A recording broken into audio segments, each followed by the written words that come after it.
Oh, can we talk? Hey, Annette. Hey, Hello, hello. hey, that song need to be out there somewhere other than here. Which I love it now. But I'm just saying, Uh-huh. That look. got a nice little Tap, yeah. tap, tap, taka, taka, taka, And we taka. could do a video. Oh, girl, don't be and then don't be pumping me up. You know, that's how people do you. They'll pump you up and make you think, oh, girl, you could do it. You should do it. You should go ahead and you should make a video. Yeah, girl, Girl. she gonna make a video. You heard about Anita? Anita gonna make a video, child. Girl, like she Beyonce. Well, hello, hello. And how are you doing tonight? I'm very good. I'm so glad to just be amongst the living. I'm just awesome. Amen. Amen. Amen.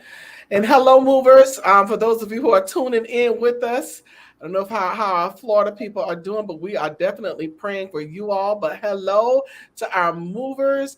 Thank you so much for tuning in. You have tuned in to Can We Talk, brought to you by Movement Worldwide. We are a motivational organization geared to educate minds, empower, nurture, and transform. We are a movement to move. Yes, we are, and I roll my neck in honor of Annette. We are a movement. Could resist. Amen. You see, I get serious. A movement to move. We are a movement to move, helping others to thrust into their purpose, to live the best version of themselves and win. We've tapped into some winning information. We have some winners' resources. We're seated at the winners' table, and guess what? We invite you to come right and sit right along with us, right, Annette? That is so right. Listen now. We done told y'all we got a big table. And I'm telling you, it's spread. You know how you go during the holidays, Anita, when your mom used to have that big old spread and we Uh-huh. used to have room for everybody. Food was everywhere. Well, this is Yes. what you're going to get tonight. Food is everywhere. So thank you for sharing with us. And as we always say, where the table is spread and the feast of the Lord is going on. Why did they say that? And the feast? Why did they say it in that high note net? Oh, no. And the feast That's of the right. Lord is going on. So we invite you. Come on. And as Annette told y'all, we got plenty of chairs at this table. You can join in. You can tune in. And guess what else you can do? We're going to ask that you do a few things for us because you could have gone anywhere else, but you decided to come here. And we thank you all so much for tuning in, for being just the greatest supporters and everything to us. We thank you all so much. And we don't take it lightly. We surely don't. So we thank you all. And we ask that you just spread the love. Hello, hello, Constance. Hello, Panky Brown. Hello, hello, hello. How Hey, you guys doing? Thank you for tuning in. And hello, moving. Thank you for tuning in. So we ask that you please do a few things before we go into our conversation tonight. Number one, that you will subscribe to the page that you're watching. If you're watching us on YouTube or on Facebook. So make sure that you follow that page, subscribe to our YouTube channel, follow our Facebook channel, join our Facebook group. Listen, we want you to become a part of the family so that we can stay in touch with you and you will always know when we are doing something. So make sure you subscribe. The other thing is hit the like button, hit that heart button. I think you can give us a heart. You can give us some love. You can give us a laughy face. You can give us some, what they got that new one, they have that hug on Facebook, the one called Care. I like that little emoji and squeeze the heart because it gives you a little hug. You're gonna throw us a hug or throw us laughter or whatever. Please, please, please send us some love. Hit the like button, hit the share button, and that curve button. You can share this to your page. You can share it in your DM. You can share it with your friends, your family on YouTube. You can click that link. You can copy it. You can paste it in a text message, WhatsApp message, and email. So please, please, please subscribe, like, and share. And hello, Grace, Grace Union Completion. Go ahead, Annette. completion. Yeah, you said she raised up completion. Yeah, I had my diaphragm. I got the good You had to get diaphragm off right. your diagram. She said she had to get off her diagram. Completion. Woo. So thank you all so much. Subscribe, like, and share. The other thing is you can sow a seed. We're a nonprofit organization, and every seed that goes into this ministry, we always pray that it returns to you 100-fold. So you can sow a seed a couple of ways. You can actually sow via Cash App at $Movement Worldwide. That's $Movement Worldwide. Or you can opt to come into covenant with us by becoming a patron. And what's that? Oh, how do you become a patron? I'm glad you asked. Don't they ask great questions, Annette? Yes. Wonderful questions. Well, I'm glad you asked. You can become a patron by going to our website, movementworldwide.org. There's a button at the top that says Become a Patron, and it's also in the middle, Become a Patron. It will take you to patreon.com where you can set up your account and set your amount. We ask for $12 a month. That's 40 cents a day or $2.80 a week. That's one drink when you go out to dinner or lunch. So just don't have a drink for one meal a week and send us that $3. Join our patron group. Make sure you become a covenant partner and sow a monthly seed. But guess what? Whatever the seed is greatly appreciated. You can set your amount, and a lot of people have set it for more than we asked for, and we're grateful. But guess what? No matter what the amount, it's appreciated. But what matters most is that you are here and that we get to have some dialogue with you. Prophetess Elder Sharon Elaine Green. Prophetess Elder Sharon Elaine Green. Prophetess Elder Sharon Elaine Green. She probably do it like this. Say, Anita, so crazy. So thank you all so much for every seed. Thank you so much for sharing. Thank you so much for subscribing and liking. And you can also email us at info@movementworldwide.org. Email us your thoughts, use comments, prayer requests, praise reports, and even your topic ideas and discussion ideas. We want to hear from you. She's talking about, you are so right. She's in the go, Anita's so crazy. All right, good people, good people. Without further ado, we're going to go into our conversation on tonight. We love going into our conversation because we get to kind of transition you from point to point as we are discussing these awesome topics. Our first topic tonight, well, our first form of discussion, we actually like to take idioms and phrases and just kind of come from a practical place, put some Bible in there, give you something to just think about and to ponder on, to chew on. And I like to call it things that make you go, Yes, we stole that from Arsenio Hall, but he ain't out no more. Things that make you go, All right. Things that make you go, What you think about that, Annette? Things that make you go, I like it because it's getting your little ear tuned into what's getting ready to be said. Like, yes. Yes. So things that make you go, those things that make you think, the things that make you like ponder, the things that be like, wow, this thing here, this is making me think. This is making me look at life a little different. This is making me really think some things over. So we like that things that make you go, conversation. So if y'all give me a minute, I got to download it from another spot. My little outline decided to act a little crazy tonight, isn't that things that make you go, All right, well, and it's a good thing that I always have it backed up, because here it goes. Bam! All right, now. So we're going into our conversation, tonight. And the topic is sometimes later becomes never. Sometimes later becomes never. Oh, I'll do it later. Oh, I'm going to get around to it. Remember when it came out with those things called around to it? No. I don't know if you remember those. It was a little round piece of plastic, and they called it a tuit, Tuit. And people used to buy those for like a quarter. And the person who came out with that, of course, became extremely rich, just like the pet rock. They became extremely rich because what were people buying? Around to it. Everybody thought it was so cute. Oh, I'll get around to it. So, and to help you get around to it, I'm gonna give you around to it. That's what the whole thing was about, giving a person around to it. I'm like, that was one of the dumbest things, but people did it all the time. That was what the thing was. So tonight we're talking about sometimes later becomes never. Now, the pursuit of your dreams is a hard road. It is. And sometimes it's easier to find a reason to delay action, a reason to wait, or a reason to postpone than it is to find a reason to pursue, to persevere, to press, to keep moving. Millions of life-changing ideas and conceptions never saw the light of day. I heard Miles Monroe said the richest place in the world is the graveyard because so much potential went in the ground. So there are many ideas and things that never saw the light of day because someone just couldn't find the right time, or they felt like things weren't in the right condition, or they weren't in the right place in life, or I just haven't quite reached where I want to be yet. So I'm just going to wait until the Lord perfects me. Get real deep. And either because of procrastination.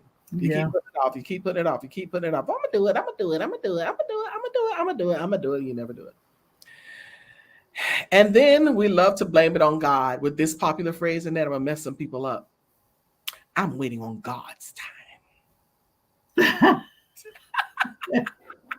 And you know what? You know what though? We say that sometimes as though we actually have the same watch God has. Yeah. You ever thought about that? You ain't got his watch. You don't know what time it is in Godland.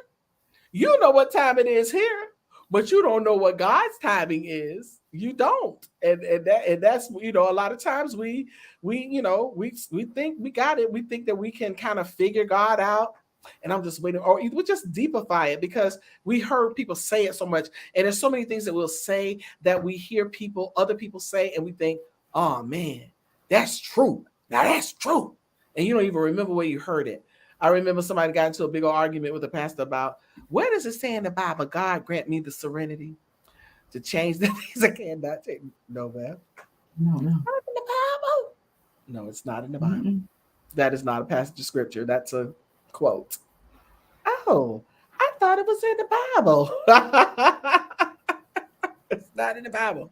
But oftentimes we repeat things, and then we repeat stuff like, I'm waiting for God's time.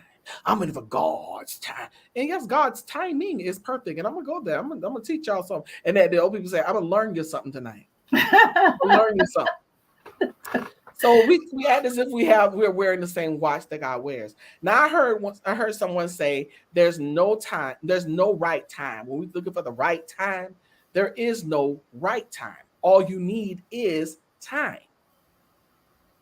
And it's up to you to decide whether the time is right or wrong. All you need is time. If you have time, and if the situation is right, move. If the situation is wrong, don't move. But there is nothing called the right time. So basically, if you are willing enough, every time is the right time for you. I don't know if y'all are hearing me. If you are willing with whatever God is calling you into, every time is the right time. But what about God's time? God's time is perfect. Yeah, it is. But you're not listening to what I'm saying. I'm saying the word time. Every time is the right time. We are people of faith, and therefore we do believe that God is going to always show up and do great things, great and mighty things in our lives. And however, we are supposed to, we're not supposed to just sit idly by and just let precious time pass. We're not supposed to just sit there and rear back when I'm just waiting on God's time. That's why we say this and that. You have to exercise your faith. So why would you say exercise your faith and you're going to sit down? Have you ever listened to that what we makes a lot of sense? Yeah. It's like you have to exercise your faith. But then you just told me to sit down. You just told me I'm waiting on God's time. But then you sat the other side of your neck. You got to exercise your faith. So which is it? Am I supposed to wait on God's time? Or am I supposed to exercise my faith? Because the last time I heard that, the last time I checked, exercise required movement. And you can have all the faith in the world. But the Bible clearly says faith without works is what? Dead. Thank you. Faith without works is dead. So if you're not putting anything behind the faith, then you are out of order. You have to exercise it. I want to read a passage of scripture to you here in Galatians 6:9, and it says, "And let us not be weary in well-doing." In well-doing. Doing. Let that echo. Doing. Not well sitting. Oh, that's good. Let us not be weary in well-doing, for in due season we shall reap if we faint not. And you ain't fainting if you sitting. You ain't tired if you sitting and chilling. That means you're moving. So if you keep saying, I'll do it later, I'll do it later, I'll do it later, I'll get around to it later, then that later will never come. It never comes, period. Because then you will miss every window of opportunity because your later has become your never. Wow. And we will often put off important matters that are necessary and detrimental for tomorrow, that are most likely and that designed for urgent response, like our health. We will ignore signs. Your body speaks to you all the time, but we'll ignore it and we just keep on moving. I feel the pain. I feel that pain, but I'm just gonna keep pressing. Hello. Why do you think I need doctors? We'll ignore signs at work. We'll ignore signs with our kids. And you're like, I don't know why Billy went and shot up the school. I saw the guns and stuff in his room, but I thought he was just playing with them. I'm sorry. But come on. I mean, this is seriously, Annette. A lot of times we don't get it when people, we'll sit around and we'll ignore sign after sign after sign. Sign after sign. A friend of mine, oh my God, if they was watching this, they would know I'm talking about them, and I dare not mention their name. They said they always knew something was up when their dad left, and right after dinner said, I'm going to Walmart. Because Walmart was there, and they use it now. They say Walmart is their sign for cheating. That's what cheating means. Well, I'm going to Walmart. And they said the whole house would be like, because they kind of knew what was up with him. And so he would go to Walmart every night. And of course, the wife divorced him because she got tired of him and his Walmart runs every night and come back with no bags. Signs, Jesus, signs. So signs are always there. And the thing is, we ignore signs, and then we don't, pursue our goals. We don't get on with living, even as simple as taking a vacation. We put off things. We keep putting it off. And I'm going to just wait. I'm going to wait till I retire. And then you retire and have a stroke and can't even enjoy it because you waited and you kept putting things off. And so your later became never. If you think that you will accomplish your goal later, you are living in a wrong notion because there's no such thing. If you surrender your future to later, then you can never reach your desired goal. So the best thing is to start now and convert that into the best time. Start your now and okay, you know what? When is the best time? Now. When I'm going to start my diet? Now. Don't wait till Monday, because that later, what is it becoming that? Never. It becomes never. Never. And that I'm finna mess with you. And that. I know. I deserve it. Hit me, Anita. I'm gonna put my screen up this week. Wait a minute. No. Let's back up. I want to put it up 2 weeks ago, then a month before that, and then 2 months before that. But by Sunday, it's gonna be up. Okay. Oh, wait a minute. Look at you. No, it ain't gonna be up. Maybe the next week. But and that she had to think about. Wait a minute. Hold up. Wait a minute. Like, am I gonna have that screen up? See, there you go. There you go, right there. But see, that's the thing. So my word tonight is coming from the title. But I'm going to deal with it from a few different vantage points, and then I'll be done in a sec. Before keying in on the verb, y'all know I like to take a verb and deal with it in an intransitive and transitive tense. A transitive verb needs an object to make sense, and an intransitive verb makes sense without one. So as nouns, the difference between timing and time is this, Mm. because there's difference in the words, Mm. timing and time. Okay. Timing is obsolete. It's an occurrence or an event, while time is. It happens right there. Boom. Time is unaccountable. It's inevitable. It's a progression into the future with the passing of events into the past. That means you're going to be moving in time. God's timing is perfect Mm. because it is obsolete. It is an occurrence or an event at a set appointed time. Mm. That's why you say at the appointed time. At the appointed time, Mm. which is what Mm. Mm. timing is. But time is an inevitable progression into the future, which means that it's going to keep moving and you just going to let it pass you by.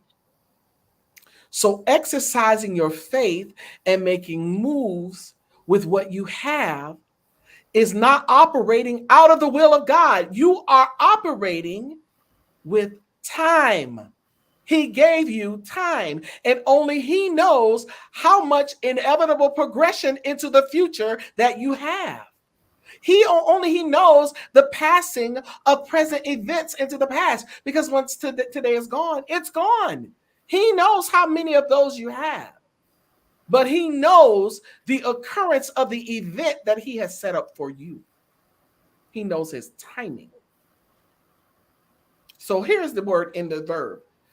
The verb time means in the transitive tense. Remember, a transitive verb needs an object to make sense. An intransitive verb makes sense without one. The transitive verb means to set a tempo, speed, or duration.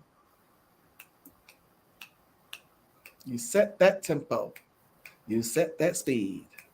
You start moving. You start with what you have. You keep it going. That's what the intransitive tense means. You're going to keep up with the time. You're going to keep up with time.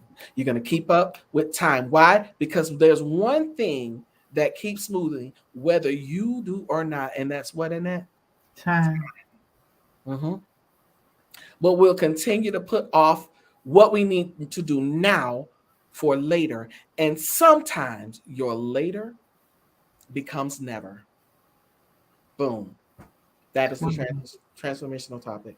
Your thoughts on that? Well, one of the things that really jumped out on me, so many of us are walking in our never. Mm. Girl, We wait are a minute. walking in Hold our on. never. Annette, I was saving this. I was Oh. saving this for later. I was saving it for later, Annette, but I gotta take us in today.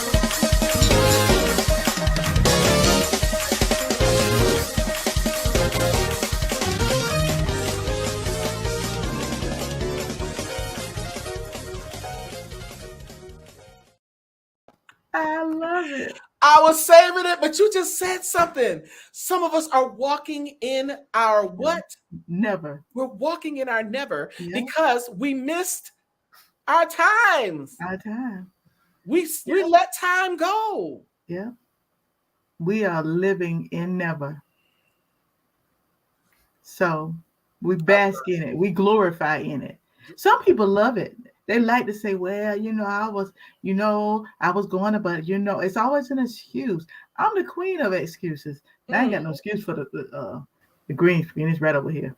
Mm-hmm. I just that's laziness on my part. Mm-hmm. But when it comes to walking in your destiny, your destiny over there, but you sitting there never. Okay. Destiny waiting on you. You over there. You already took a seat, got a comfy seat, and you'll die. And if you're not careful, you're gonna die. You'll never. That's what I'm saying. Yeah. So that was very good, Anita. Wow. I like that. Some of us are walking in our never because we refuse to keep up with time. Yep. That is it in a nutshell. And that is the transformation topic. I hope you have been blessed.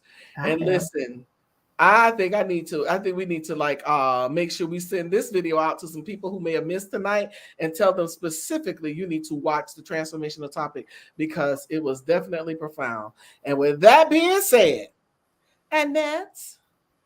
Yes. Look at you. She got to go get it. She got to Yeah, get it. it's right over here. She got to reach for it. She got to reach for it. Can we talk? Bam, bam, bam, bam, bam. Yes. Look at that baby. So we got our Can We Talk toast. Don't we look cute now? Don't we look so cute? We're so scared. Oh my God. We are. I'm telling you, we the bomb diggity. We got a bomb diggity in there. All right, good people, we're going to pause for just a moment and we're going to go to our next phase in a second. But before we do, we're going to take a moment for a quote from the quotologist herself. We're going to pause for our Annettism. You still have time to share. So share this broadcast. Let somebody know they're going to the next topic you don't want to miss. But we'll be right back in a minute from our Annettism.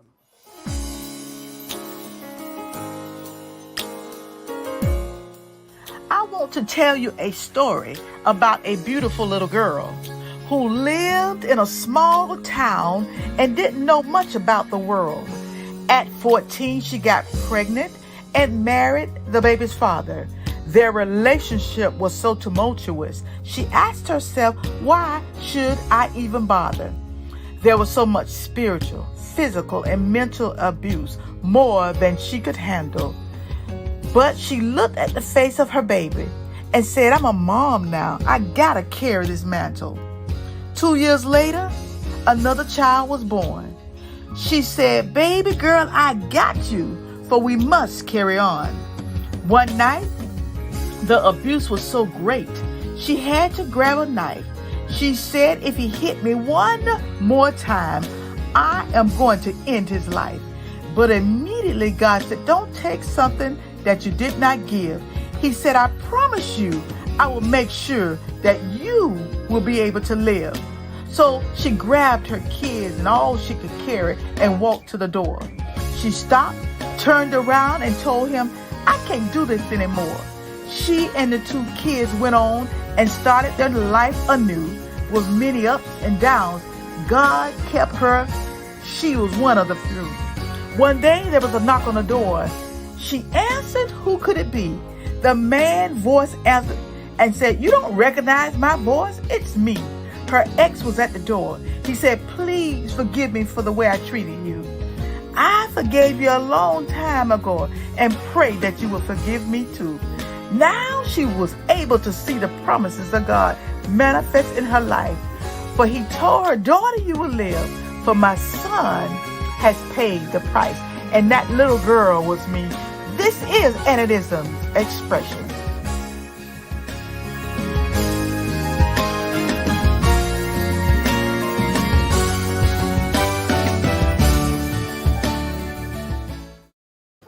Yeah, man. Man. Amazing story. Yeah. And now it's time for the power tool. The power tool is something we absolutely love. Oh man, there are some matters and experiences that causes people to become hurt, fractured, or broken, spiritually and emotionally. Sometimes it takes a conversation just to mend the broken heart or spirit. In some cases, a Band-Aid won't do it. You need a power tool.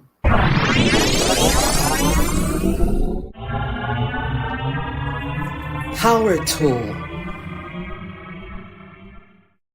All right, tonight our power tool was something that really made me think about my own life. And was I going in the right direction, for lack of better words? And the power tool tonight said doing the right thing versus doing things right versus doing the right thing. Doing things right versus doing the right thing. Doing the right thing involves doing things efficiently, that is a minimum cost, a possible cost, and maximum possible quality within the given constraints of resources. But this may not be enough, because in the era of competition, an organization has to do the right thing, and those things that bring competitive success. I apologize for killing that word. Leaving behind the people, leave behind the ones that you're competing against. And English is really a funny language. One word here and there could mean one thing and it could mean another. You can look at here and here.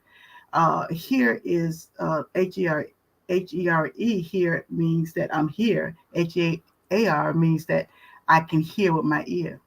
One word here and there, and you get constraints, anger to look. And let's just consider the next statement for just a moment. Doing things right versus doing the right thing. Tactical thinkers tend to focus on doing things right. Technical thinkers focus on method used to implement the intended strategy. So that's a tactical thinker.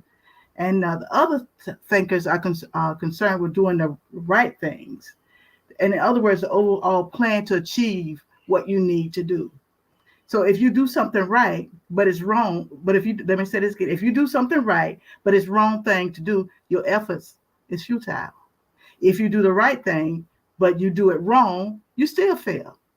So doing things right basically isn't the best way to do things because one would just follow a procedure.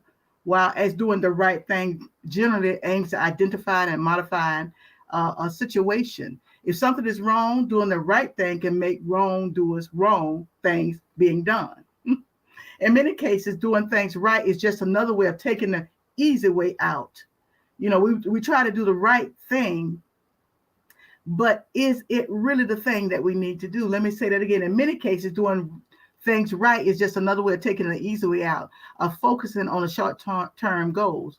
And because of this, many people prefer to do just this alone. They just want to do the right thing. However, you'll find that in doing the right thing means having the great character and confidence to stand for what you believe. And doing this, you will see that you're ethical. And so sometimes when you're doing things right, sometimes you can do it right, but is it the right thing?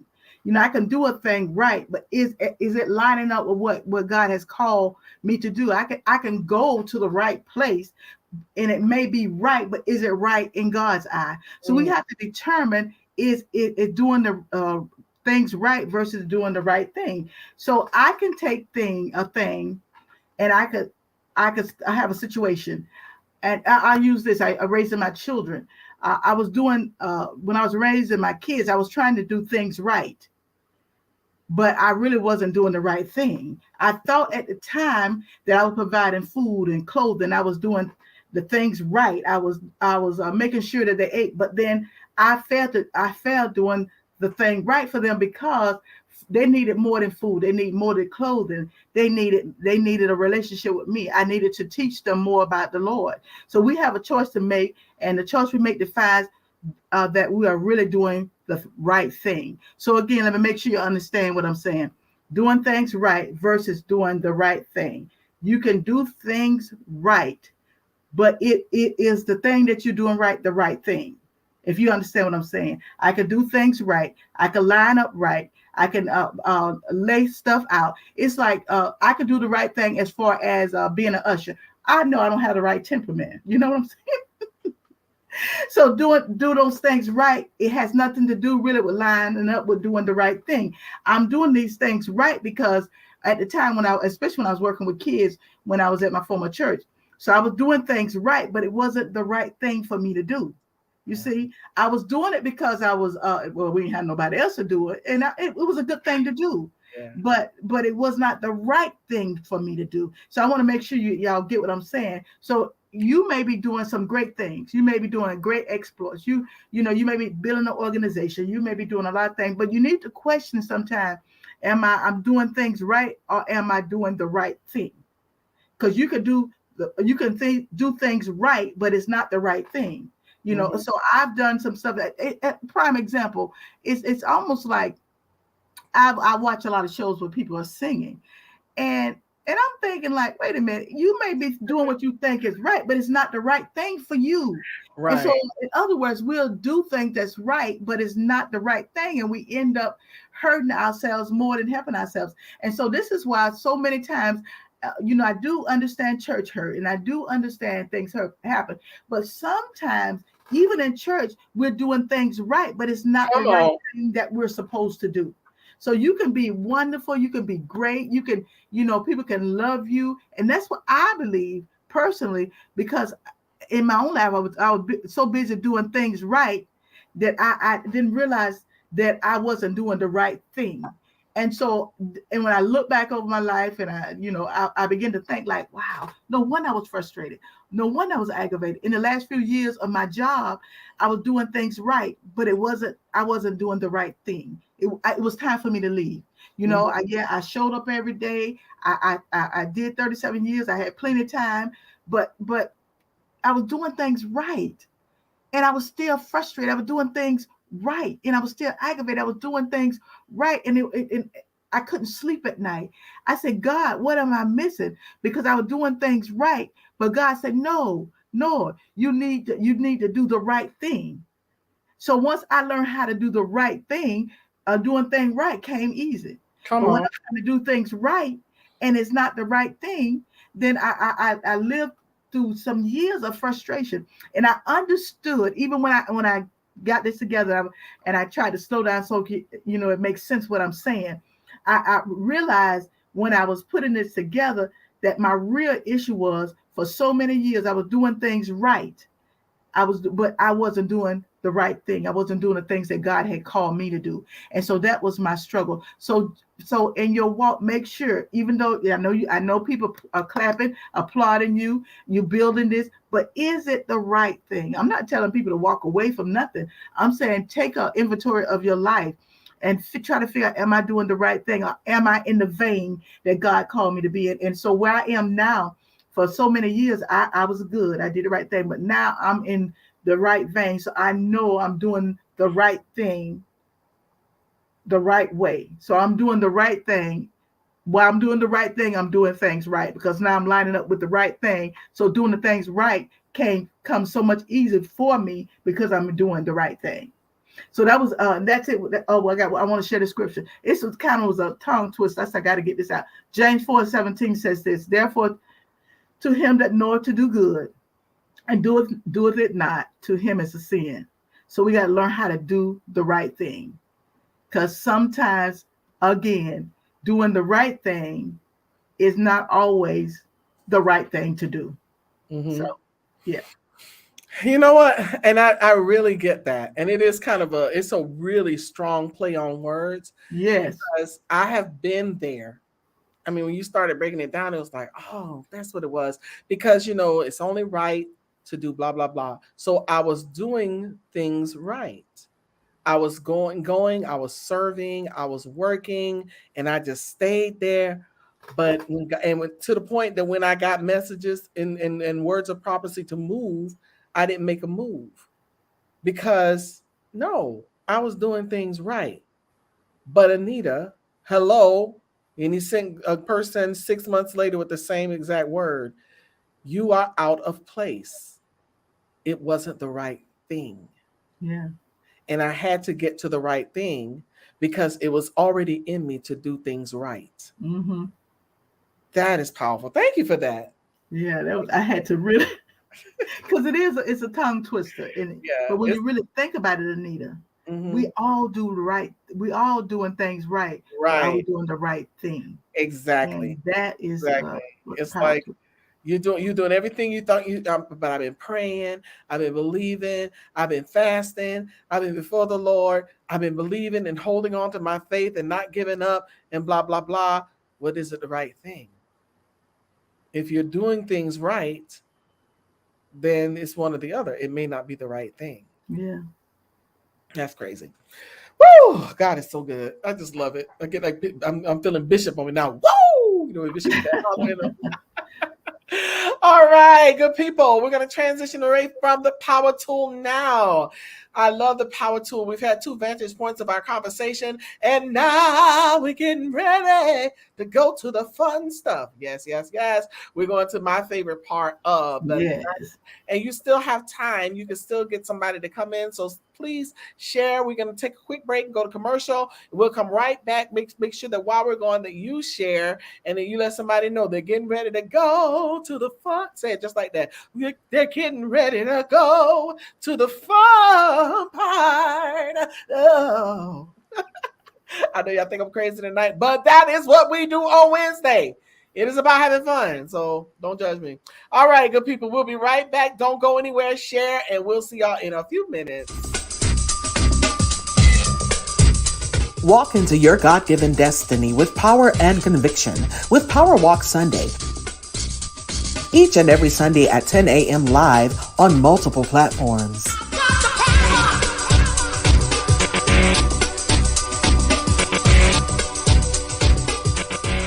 Making sure that toxic relationship we came out of don't make us bitter, but make us better. Yes. And so you're looking for somebody good out there, but you're not good yourself. Absolutely. So the thing about it is working within yourself. When you go into the relationship as your best and they go into the relationship as their best, then you have a great relationship. Absolutely. Welcome to another amazing episode of the TMC podcast. As we continue to help you take your relationship from surviving to thriving.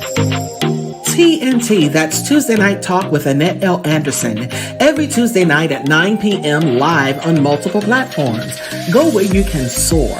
That's speak it, orated, articulated, and reverberated.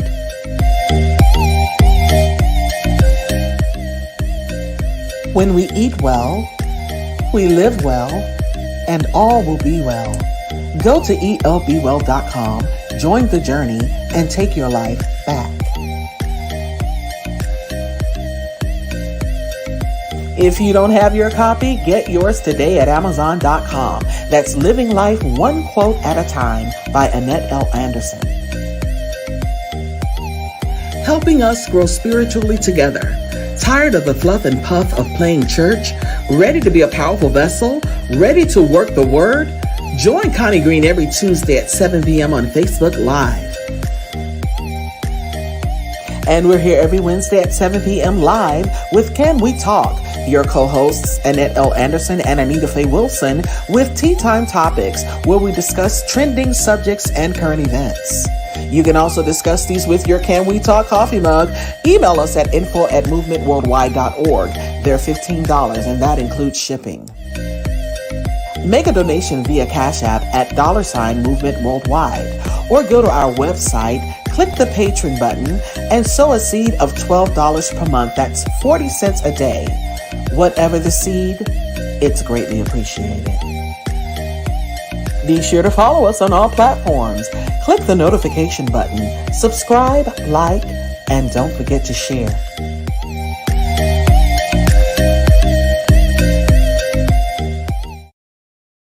It's that time. Tea Time Topics. It's Tea Time Topics. Time for Tea Time Topics. Tea Time Topics. It is my favorite. It is my favorite. That's when I can get Annette to dance. And then I know, that's on time. It's that time. Oh, yes, yes. All right. It's that time. That's what she does, man. That's what she does. All righty. We're going to go into our Tea Time Topics for tonight. Oh. I know. Oh, God. This bothers me. 3 former police officers charged with killing a young girl when they fired 25 shots at a moving car as a nearby crowd left a high school football game will face trial on manslaughter charges, a suburban Philadelphia judge ruled Monday. A grand jury recommended the charges against Sharon Hill police officers Devin Smith, 41, Sean Dolan, 25, and Brian Devaney, 34. After 8-year-old Fantability, that's the little sweetheart standing there, was shot dead on August 27, 2021. Prosecutors contend the Sharon Hill officers negligently fired at a car they wrongly believe was involved in gunfire that broke out as the game ended. Ballistics testing could not determine which officer fired the shot that killed her, but a grand jury recommended that all 3 face charges in her death. Devaney, Smith, and Dolan were initially charged in January with voluntary manslaughter, involuntary manslaughter, and multiple counts of reckless endangerment. Their lawyers have accused the prosecutors of succumbing to political pressure to pursue charges. They did not immediately return phone messages seeking comment on Monday.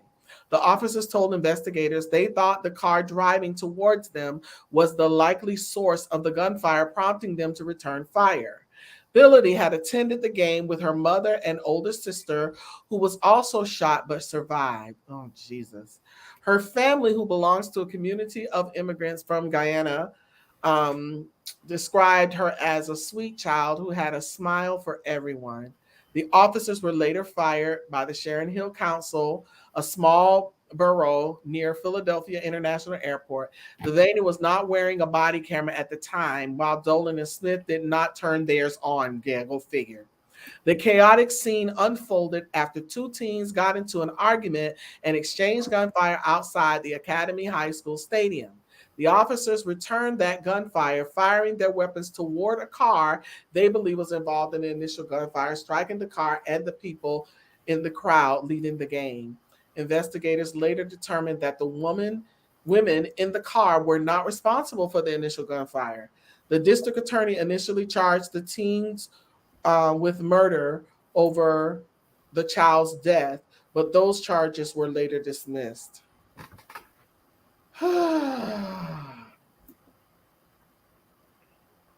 I still say police officers are just too trigger happy. Yeah, and why you to have your what's the point of having? Exactly? What's the point of having it and you're not wearing it? My heart breaks every time I hear that story about this little darling who was gunned down and then her sister was shot too, but survived. And imagine if the mother had lost both children. And it bothered me to it's just more or less they saying it's a political stunt that they're charging the police officer.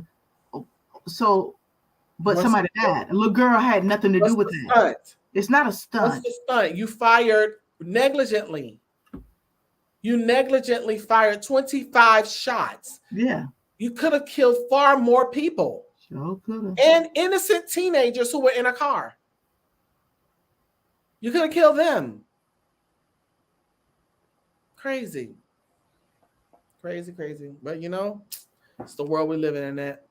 That's why you have to be careful and be mindful. So our thoughts and prayers go out to the family of this young lady as they go through having to open up this old wound and pour more salt on it, because as they go through the process, this is always a long process, because this happened in 2021. And here we are at the end of 2022, and it's just now coming up so that they could go to trial. So, and that's going to cause them to relive, and then all of the dragging of people's character and everything else. They're gonna question the mother and her ability to raise her children. All kinds of stuff comes out when they start dragging stuff through the mud. But the thing about it is, you can't drag a little girl because she was innocent. Can't drag her. Can't put pictures of her looking like a thug.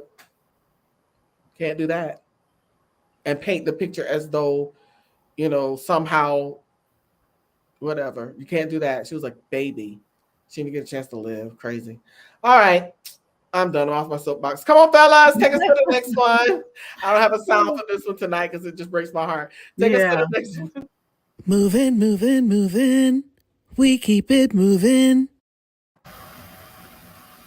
Okay. I love this story. It's a group of African-American real estate developers who are building a Black-owned micro home community called South Park Cottages in College Park, Georgia. Were able to sell out all of their award-winning design, technologically advanced micro homes in just 50 days. Wow, they really moved. The community, which was built to allow residents to live more abundantly by utilizing advanced energy-efficient technology, is the seventh largest micro home community in the country and the largest in the state of Georgia. Even more, it is located just 15 minutes away from the city of Atlanta and 5 minutes away from Hartsfield-Jackson Atlanta Airport. Okay, Booker T. Washington, founder and CEO of the project, said that his goal was to develop an innovative and affordable community that drives his primary mission to increase value, while maintaining the integrity of the community. Over the Over the past 5 years as an investor and a real estate developer, he has initially developed more than $5 million in real estate assets. Rashad Jones Jennings, co-founder and COO of South Park Cottages, is a retired NBA player who once played for the Philadelphia 76ers. He too says that he is focusing on developing and redeveloping the same disadvantaged communities that he grew up in. South Park Cottages by developer Booker T. Washington is a community. It's 29 micro homes that range from 350 to 60 square feet. Each of the three different floor plans designed to have one bedroom and one bath. And it talks about it was under construction this year, this summer, and the homes sold out, which we already mentioned, in 2 months. So it was 29 homes that sold out in 50 days. That's amazing. Those are beautiful too. I was looking at the photos of them. They are beautiful. And I've always, I'm getting into the thought process of minimalist lifestyle. And one of the things that I've been really watching a lot are the tiny houses and cottages and all those. I'm like, I want one. I want one to just have one. Yeah. They are beautiful and roomy because they take them up. Mm-hmm. Wow. Beautiful. Amazing. Beautiful. Well, beautiful. And I just love when we get to see our brothers and sisters doing something so great like this. I mean, to see them all standing out there on the construction site with all that melanin, it just did something to me to see these brothers and sisters just doing their thing. I get excited. I love it. And I give them a teams up. Movement worldwide style. We give them that teams up and we just celebrate them because that is a wonderful, wonderful thing. Yeah. So hats off, definitely. All right, fellas, come on, take us to our next one. Moving. We keep it moving. All righty then, on to our next tea time topic. When Noelle is the girl's name. When Noelle Collier quit her job in 2019 to chase her dream of opening her own real estate agency. I see that's brave. I just like that person when she quit her job because I've been there, baby. She knew it was a big risk. Don't I know it? But even a global pandemic and then an inflation-driven recession couldn't slow her down. And less than 3 years later, she built the Noelle Collier Group into one of the area's top teams for buying or selling a home. Collier is one of only 5% of Black-owned realtors in the United States and is proud to announce that her agency has exceeded $16 million in sales for 2022, already topping its records for each of the previous 3 years. The world is in shambles. Nobody knows what's going on, and yet somehow I was still killing it. Collier topped $11 million in sales in 2020 and hit $15.8 million for 2021. And now has exceeded that total in just the first 3 quarters of 2022. The goal for 2022 is to hit $25 million by the end of the year. As a top-performing Houston realtor and a woman of color, Collier is especially passionate about helping women and families find their dream homes and closing the generational ownership gap among African Americans by helping families build wealth and knowledge to become homeowners. Collier's small boutique agency has generated more than $50 million in sales in the Houston area in 3 short years, a feat that was recognized by the Houston Business Journal, who named her a 2022 40 and under 40 honoree. The Texas Southern University grad and mother of 3 also volunteers her time with TSU mentoring business students, hosts free community seminars to help navigate the complicated waters of buying and selling a home, and sponsors nonprofit organizations that contribute to the betterment of youth, the community, and society. You go, girl. That is what I'm talking about. Your thoughts on that? I absolutely love her. I just think it's amazing. I like these kind of stories because sometimes we look at what's going on. I like, oh, I can't do it. This is a prime example. Yeah, you can. Mm-hmm. I mean, and can you imagine? Well, you know, Mm-hmm. I mean, she quit her job, but you've been there and stepped Yeah. out, and We're I'm in a recession. along the way. I did. I did Somebody in told her, 2008. yeah, why did you do that? Like, That oh, makes what did you do? yeah, And still, in the words of Maya Angelou, and still I rise. yeah, So we applaud her. That is yeah, an awesome, awesome, awesome story. And these kind of stories really encourage me to not give up on my dreams and other things that yeah, I want to do. So you keep making designs and that, and I'm gonna keep picking at the computer. We're gonna get it, huh? yeah. If Noel Kaya can do it, so can we. All right, That's all right, right. all right. Amazing. Awesome, I love awesome, her. awesome. I do. I love that story too. It is amazing. Black girls definitely rock. All right, fellas, take us to the next one. Moving, moving, moving. We keep it moving.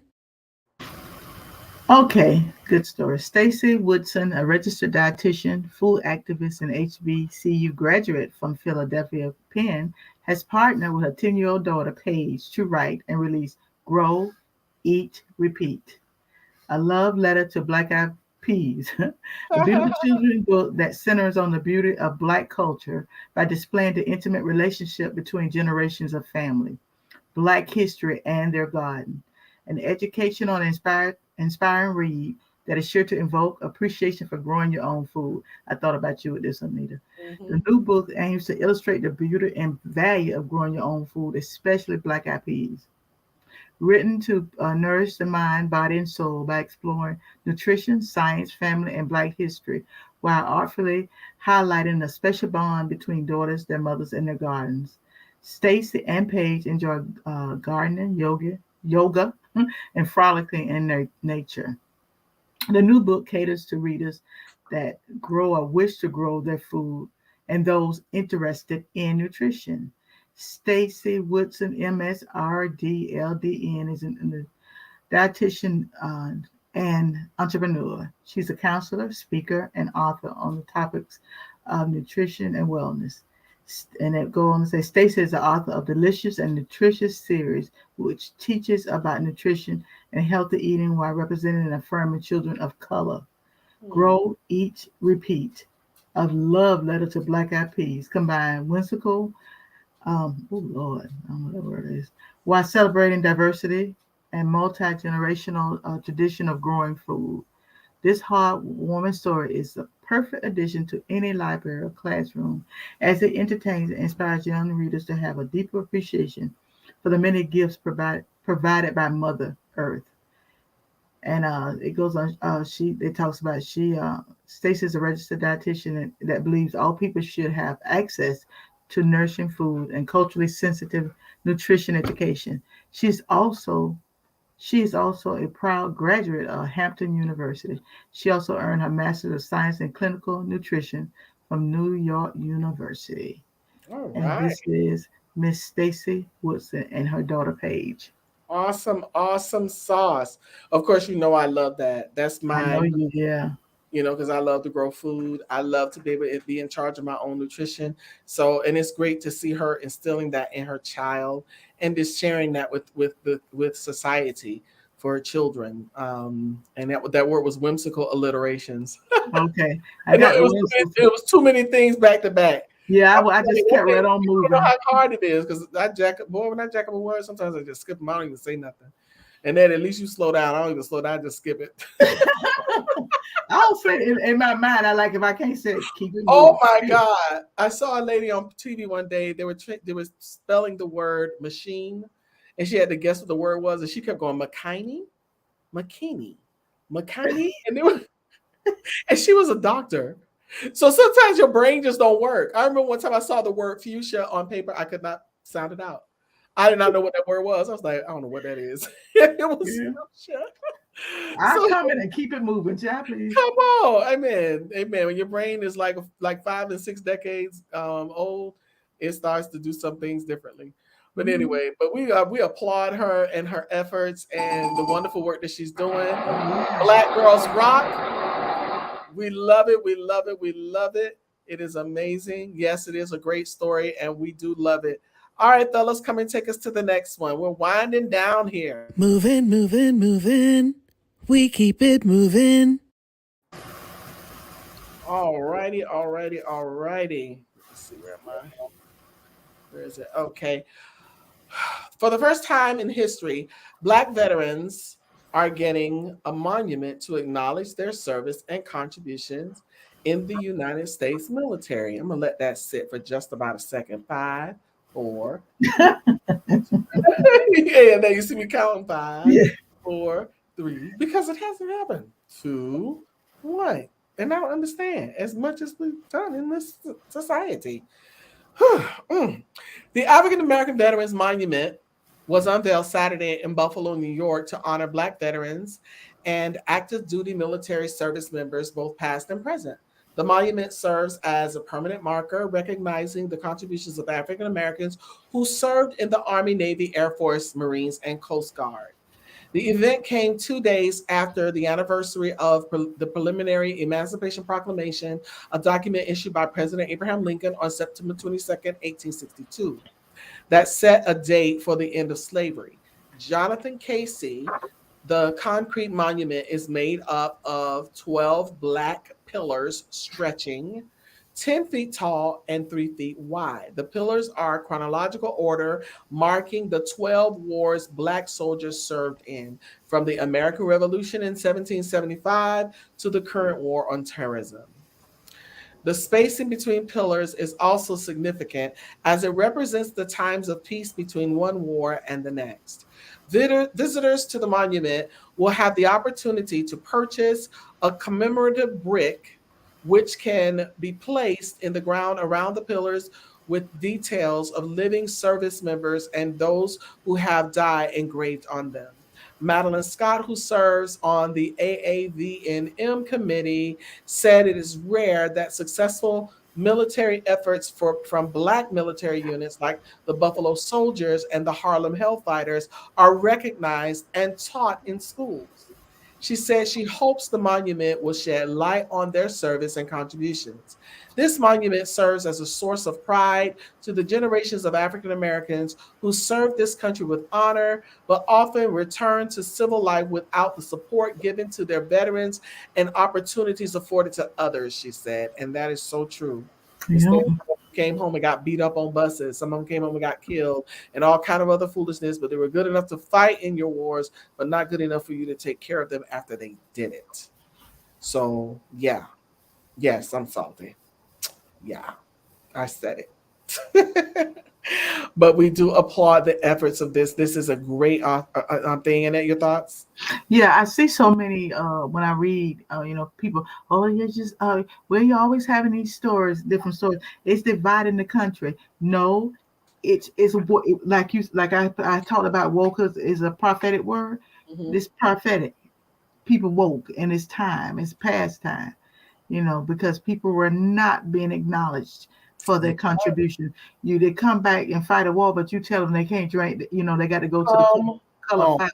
Come on now. I know we're not there now, but they should have been recognized years ago. And this is what Say that. Say that. It's not race baiting. I don't even know what that is anyway. It's Come on. stupid to be saying that. But anyway, that's my take. You are absolutely right. And Yeah. guess what? We applaud them getting their monument. They deserve it. We applaud. Yes, it's about time. That's what I say about it. Yeah. Mm-hmm. All right, fellas, take us to the next one. Moving, moving, moving. We keep it moving. Okay. On September the 21st this year, former Philadelphia police officer Eric Roach, I don't know how to pronounce that.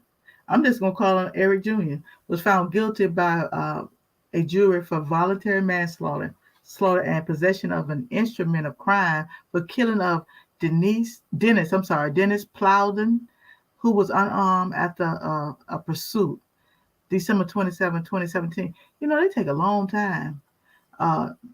Eric Jr., because I don't know his last name, trial. And multiple people. Root. I wrote. That's not Roach. Say Roosh. Roosh. Okay.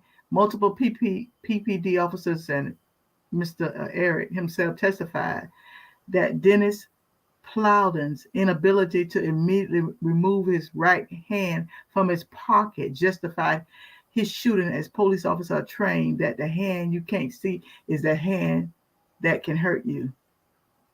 First of all, the man had his hand up. Well, anyway, the events surrounding Eric Ruth's killing of Mr. Plowden underscores long-standing issues of how police are trained and all too common narrative that all civilians, especially in communities of color, pose an immediate threat to police officers. The commission knows the PPD has many officers that do their best to make the right calls in a split-second decision that could ultimately cost them their life. However, when the wrong decision morphs into criminal action, as was the case of Mr. Eric Jr., he shot and killed Dennis Plowman, the officer in the department must be held accountable for their actions. Ruth trial was the first murder trial against a PPD officer in nearly 40 years. This verdict will serve as an example on how the city and its police department can and should hold officers accountable when they violate the most important department policy. And the key to this particular situation, he shot the guy, but the guy had his hand up. That's why they really convicted him. Mm-hmm. Because there was no way around. They talking about the hand in the pocket. No, the man had his hand up, and she came up and he shot him. And they're speaking volumes in 40 years, and we know they've done a bunch of killers in 40 years. Mm-hmm. But it don't matter what was, what is now, that they're beginning to hold them accountable. So. Mm-hmm. Mm-hmm. Yep. So sad. So sad. Mm-hmm. So sad. And it happens way too often. But you know what? Time is catching up with a lot of. Oh, yeah. You can't plant a seed and don't get something coming back. Mm-hmm. You may run, but listen, I don't understand why people don't understand that process. But I don't either. And you know what? But at the end of the day, but I'm just glad that he finally getting his. And that we can, but and here it is for you. You're gonna shoot somebody with their hands up. Howard, and you get a big old womp womp womp. They said he cried because he didn't expect that to happen. No, he didn't. After the verdict, they said he cried. Well, I thought myself, so did that young man's wife and children and mama, and they cried too. They cried a lot of tears. Yeah, they cried a lot of tears. So I don't care. All right, fellas, come on, take us to the next one. Moving, moving, moving. We keep it moving. Okay. It's so funny. Sometimes I just crack myself up. All right, moving on to the next topic. Southern California rapper Key Riches is being remembered by family and friends after he was killed Saturday night in a triple shooting in Compton. Riches' real name, Kean Mellum, was 23 years old, according to the Los Angeles County Department of Medical Examiner Coroner's Online Records portal. He was one of two men killed on September 24th around 9:40 p.m. in the 1500 block of South Chester Avenue.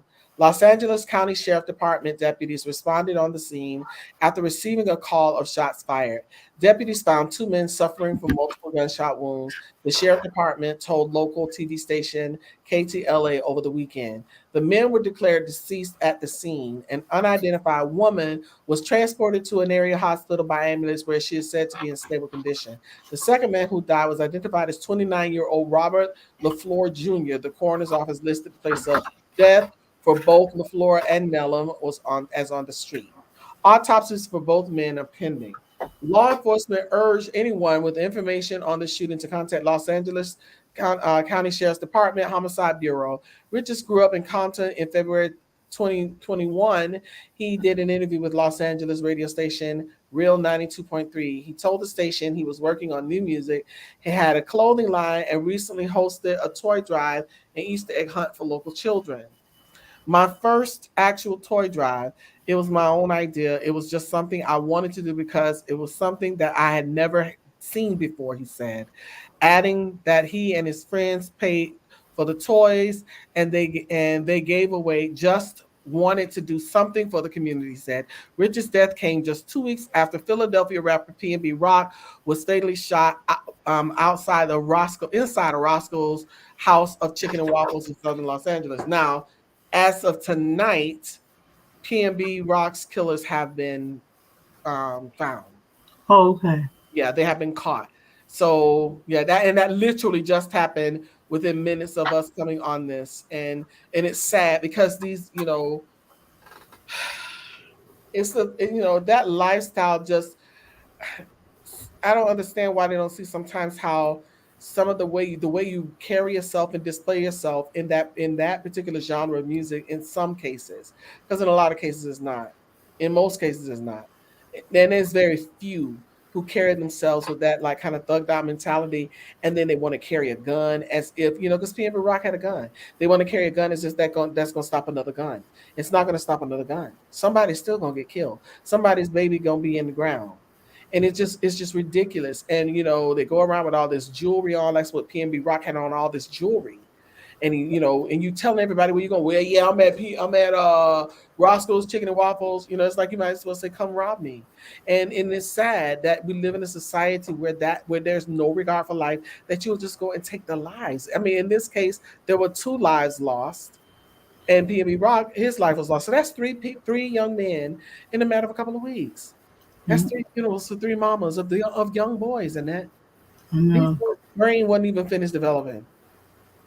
It's really sad. Your thoughts? Yeah, I was when I saw that, I was really hurt. I said, "What's up with the rappers? What is this? That's not the game. It's plenty money to be made, but you can't flaunt. I don't even if I had a bunch of jewelry, I just wouldn't wear it. Which I don't have. Child, please, they get mad at me. But even if I had it, I just would not flaunt. And you got to be all on social media. Look at me, and I'm like, come on, y'all, because there's some people out there not going to work. They're not going. They're going to try to take. Well, you may have worked and sacrificed and whatever, but there's some out there they don't care. They don't care about life. They don't care about nothing. Mm-hmm. And they will just walk up and shoot and kill you like it's nothing. So I hate that. Like you say, for those mothers and children and wives and communities. So it's wrong. It's a lot. It's a lot. It's very sad.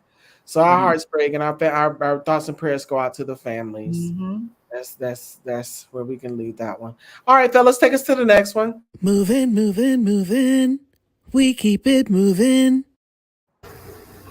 Okay, I love this. Amazon is launching the Black Business Accelerator (BBA) to help build sustainable equity and growth for Black. Wait a minute. Read that first sentence one more time. Oh, okay, I messed it up. No, I just want to hear it again. Oh, I was like, did I say? Amazon I love it. Amazon is launching the Black Business Accelerator (BBA) to help build sustainable equity and growth for Black-owned businesses. Wait a minute. Stop right there. We got to take a praise break.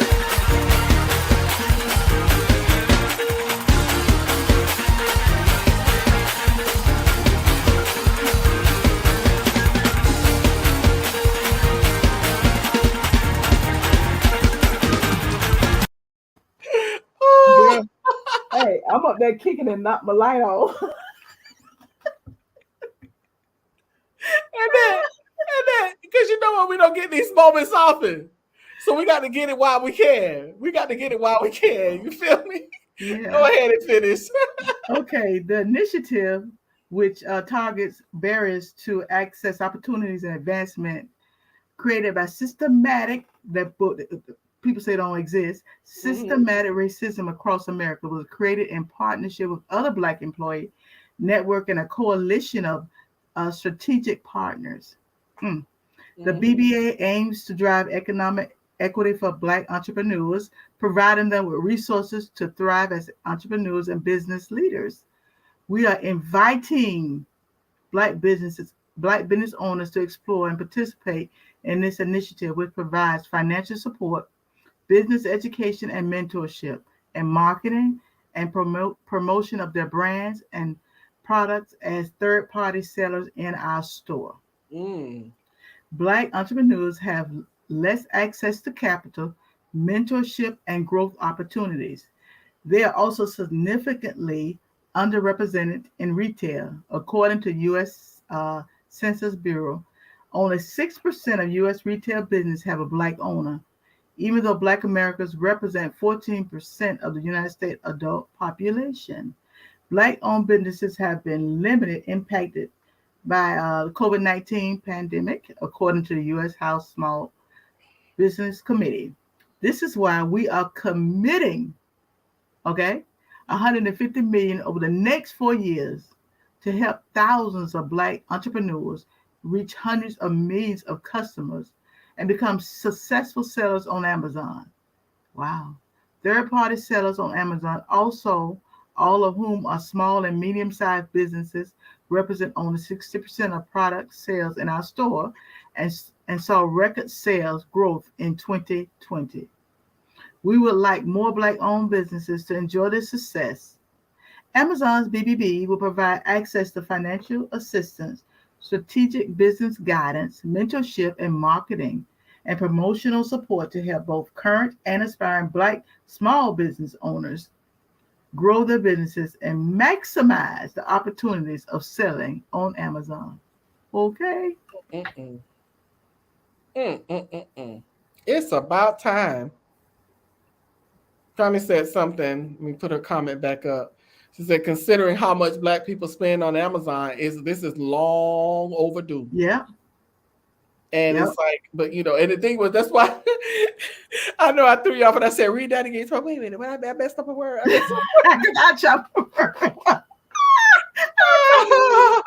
that is so. Yeah, because listen, I order all the time on Amazon. Mm-hmm. Girl, me too. That's my. I'm starting a little bit on Etsy. I've been on Etsy too. It was for me. I buy so much stuff on Amazon. It's like when I have to buy certain things, and like especially when my friend's daughter went to college, we were all over Amazon. When I remember when children and for Christmas gifts, everything else, I go straight on Amazon. It's so much easier to have it delivered and stuff. It's a great service. I love it. I use it daily.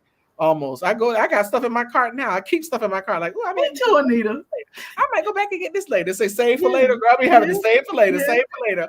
I have like about 100 things to save for later, and sometimes it's currently unavailable. Like I have to go through and clear out my save for later categories. But there are some things I actually go back and I put it back in the cart, and I do get it later. So come on. Shit about Amazon free shipping. Hey Sharon, you notice how we got our new little effects for Amazon free shipping? For those of you who missed the first praise break that we had, we're gonna put this up for Amazon free shipping.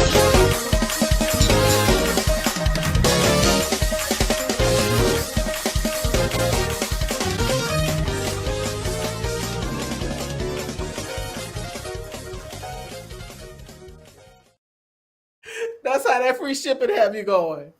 Oh gosh, that free shipping ain't nothing but the truth. Love it, love it, love it. Love it, love it, love it. She's talking about love it. I know you love it. You're a fur baby lover.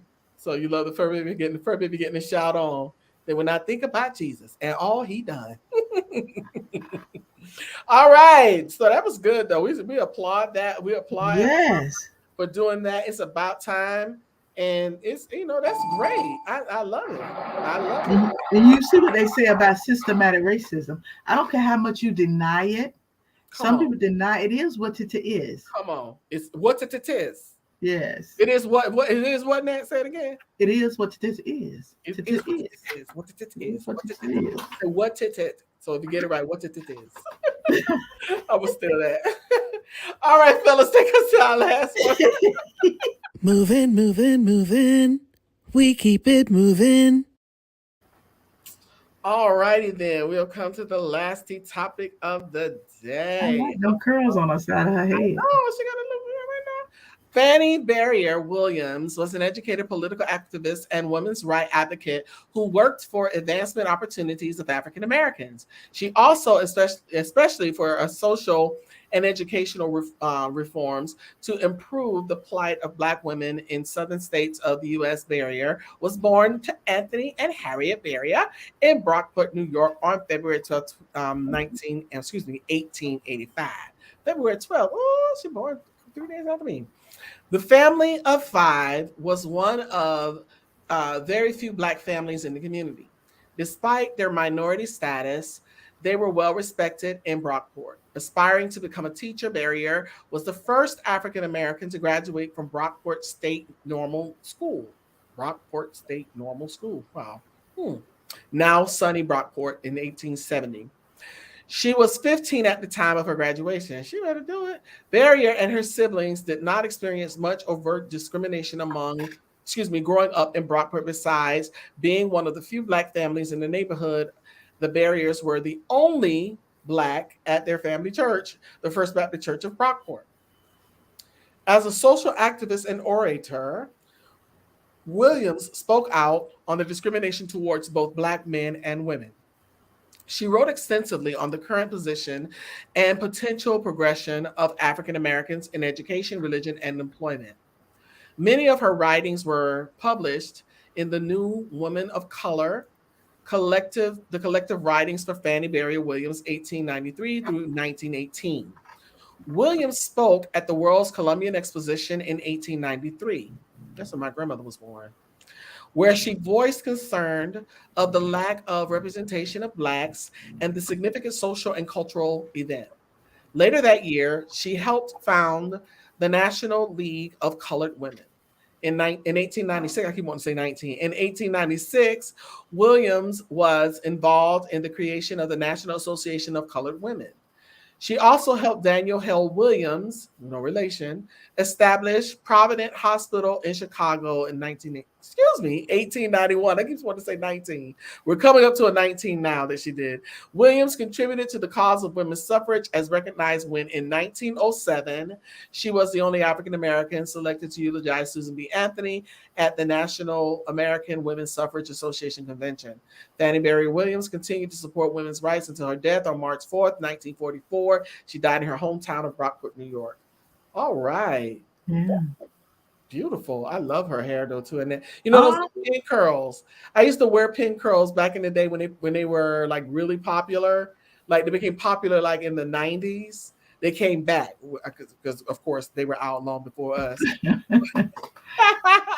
They came back, and I used to love to wear. I remember one time I had my hair in pin curls all across the top and a French roll. I thought it was cute. But they were beautiful when they're done right. They're really nice.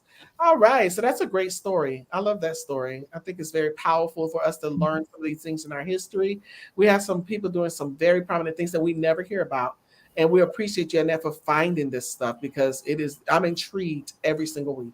Yeah. She was smart too, because she was 15. Mm-hmm. I said, "Ooh, she was smart." Mm-hmm. But you know what? They did stuff at such a younger age back then than we do. Yeah. We just let our children be lazy till they're 30. He's still growing into himself, trying to find himself. Right? Yeah. Grown joker still living on the sofa, putting his name on the orange juice. Really?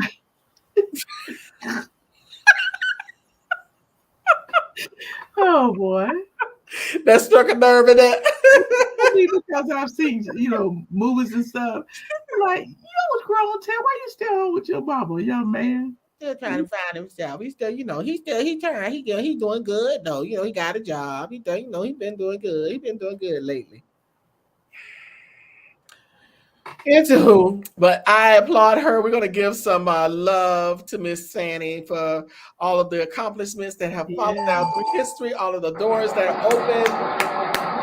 You've been so smart. She was so smart. So we appreciate that. All right. So that's the end. We've come to the end, Annette. Yes. I'm going to say this right quick. I do research on everybody, but I love doing research on Black women, our contribution.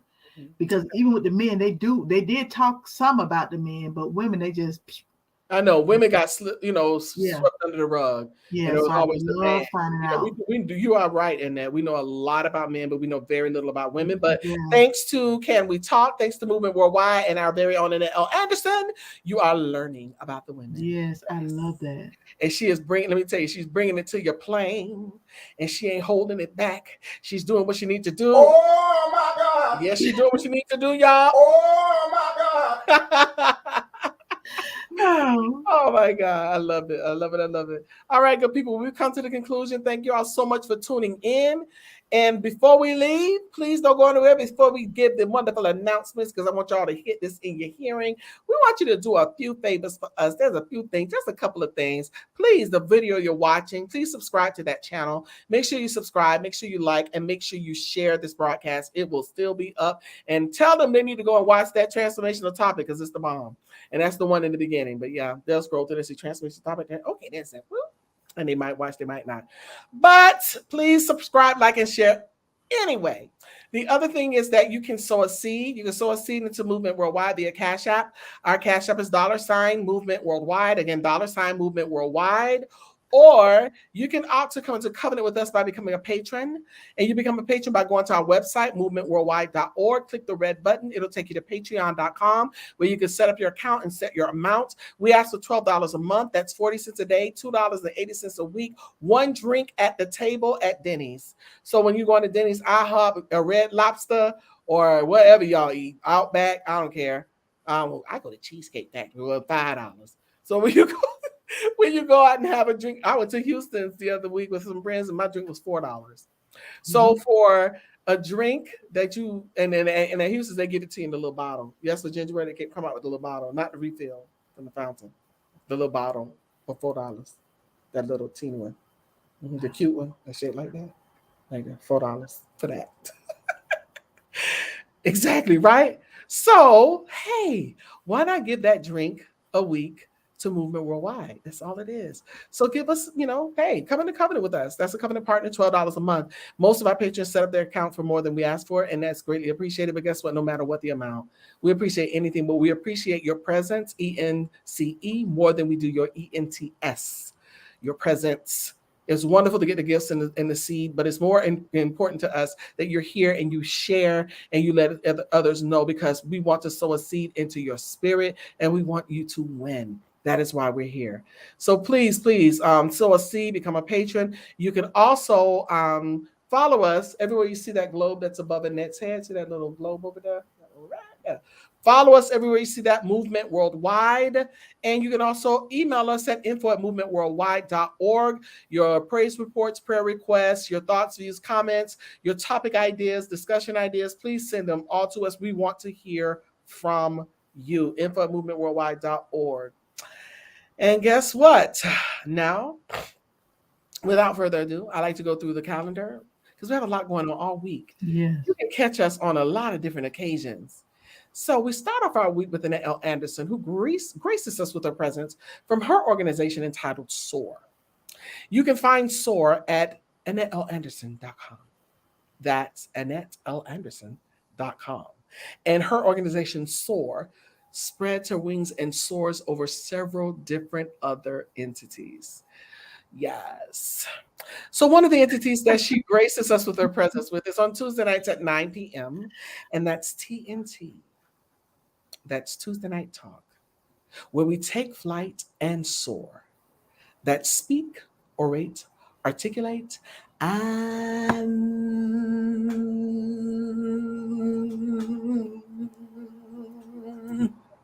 reverberate. So you went back without moving the chair? I went back. And then you brought yourself forward. Yes. Speak, orate, articulate, and reverberate.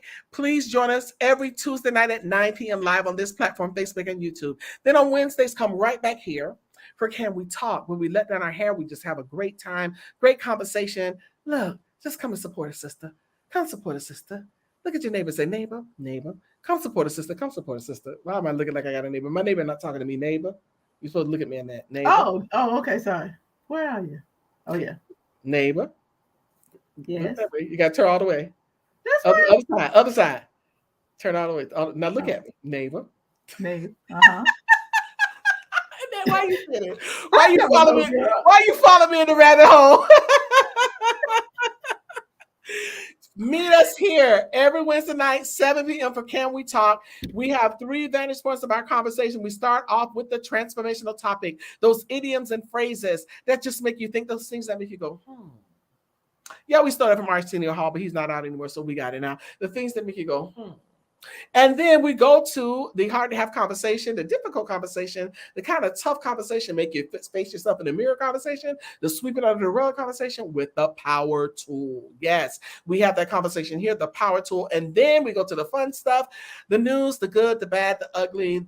Hey, the right, the wrong, the ups, the downs, keeping it light, but keeping it real. Ain't even the stuff you'll never hear about in history because it's being whitewashed, but you hear about it here with our Tea Time Topics. And that's Wednesday nights at 7. And then on Fridays, if you are not on Clubhouse, please go to your app store right now. Go into your app store, look up Clubhouse.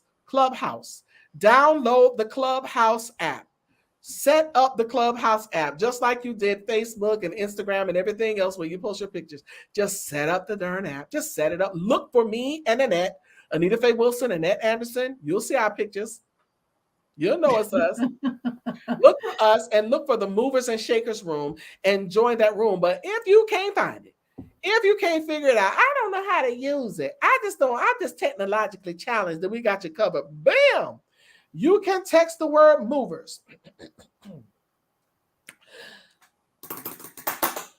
to 954-820-5050. What? 954-820-5050. What? 954-820-5050. What? 954-820-5050. Ah, 954-820-5050. What? You're like, all right, now you get better with your little drumming.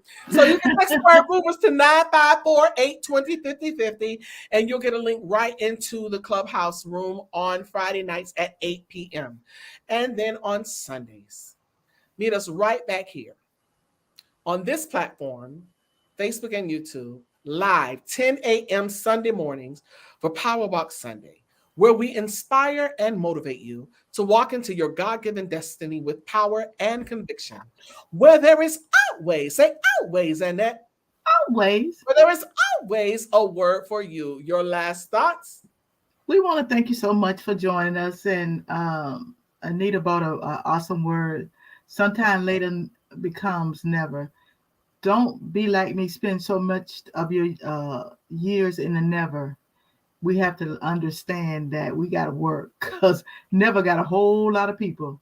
And I don't want to be in that land. So thank you so much for sharing with us. And she's already given you the rundown of all we do. And so, no, you can just pop up on all. In fact, hey, if you're not doing anything, pop up on all the things she just told you about. We would appreciate it. Thank you so much. All right, good people. And those who are in Florida, and that we pray for y'all in the morning because all through the night and in the morning, you guys are going to be experiencing the exiting of this hurricane. And those who are in Fort Myers and Naples and Tampa and Punta Gorda, Sanibel Island area have been slammed, hammered. I can't even begin to explain the devastation that I've seen so far. So please be safe, hunker down. And I hope you have evacuated if you needed to. I hope you got all the stuff you need, flashlights, water, all that stuff. Be safe, be prayerful, and we will see you all again on one of our other platforms. Join us again on anything that we named throughout the week. And we love y'all. We'll give you shout out, share you some love. Kisses. Good night, everybody. Bye-bye.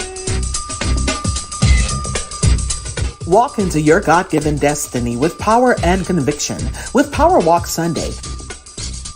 Each and every Sunday at 10 a.m. live on multiple platforms.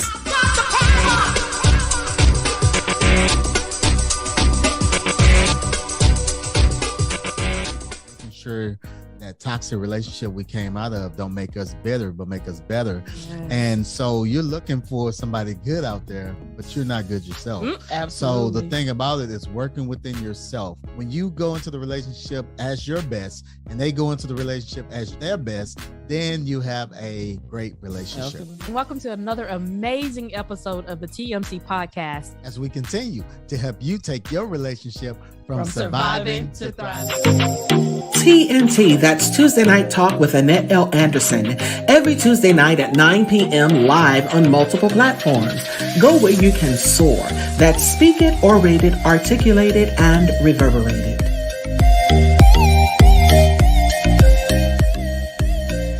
When we eat well, we live well, and all will be well. Go to elbwell.com, join the journey, and take your life back. If you don't have your copy, get yours today at Amazon.com. That's Living Life One Quote at a Time by Annette L. Anderson. Helping us grow spiritually together. Tired of the fluff and puff of playing church? Ready to be a powerful vessel? Ready to work the word? Join Connie Green every Tuesday at 7 p.m. on Facebook Live. And we're here every Wednesday at 7 p.m. live with Can We Talk? Your co-hosts, Annette L. Anderson and Anita Faye Wilson, with Tea Time Topics, where we discuss trending subjects and current events. You can also discuss these with your Can We Talk coffee mug. Email us at info@movementworldwide.org. They're $15, and that includes shipping. Make a donation via Cash App at $Movement Worldwide, or go to our website, click the Patreon button, and sow a seed of $12 per month. That's 40 cents a day. Whatever the seed, it's greatly appreciated. Be sure to follow us on all platforms. Click the notification button, subscribe, like, and don't forget to share.